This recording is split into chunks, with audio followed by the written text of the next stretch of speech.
আসসালামু আলাইকুম। আজকে আমি আপনাদের সাথে চিতই পিঠার রেসিপি শেয়ার করব।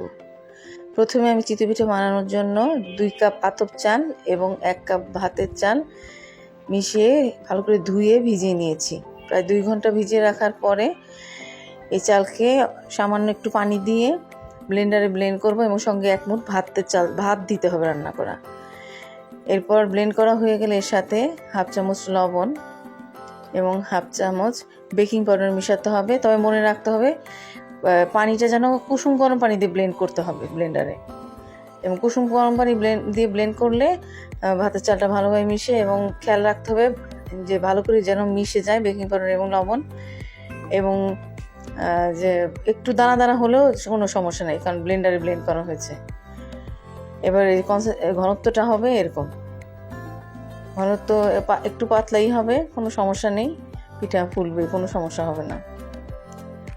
এরপর আমি যে খাস্তার মধ্যে পিঠা বানাবো সেটাকে ভালো করে গরম করে নিতে হবে, তেল মেখে নিতে হবে। তারপর পিঠাগুলো আমি দিয়ে দিচ্ছি। এক এক করে পিঠা দেওয়া হয়ে গেলে এরপরে এটাকে ঢেকে দিতে হবে এবং আঁচটা রাখতে হবে মাঝারি আঁচ। 3 থেকে 4 মিনিট আমি পিঠাটা তৈরি করার জন্য সময় লাগবে।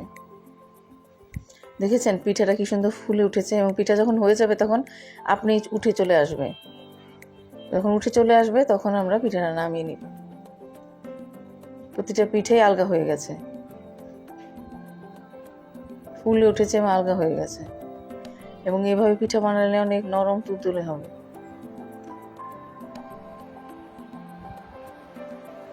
প্রতিটা পিঠাই ফুলে উঠেছে, দেখেছেন।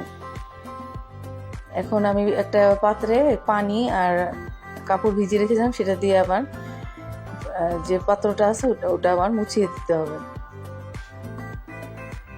মোছা হয়ে গেলে আবার পিঠা দেওয়া যাবে। এই হচ্ছে আমার পিঠা। আমি দেখিয়ে দিচ্ছি আমার পিঠাটা কেমন হয়েছে।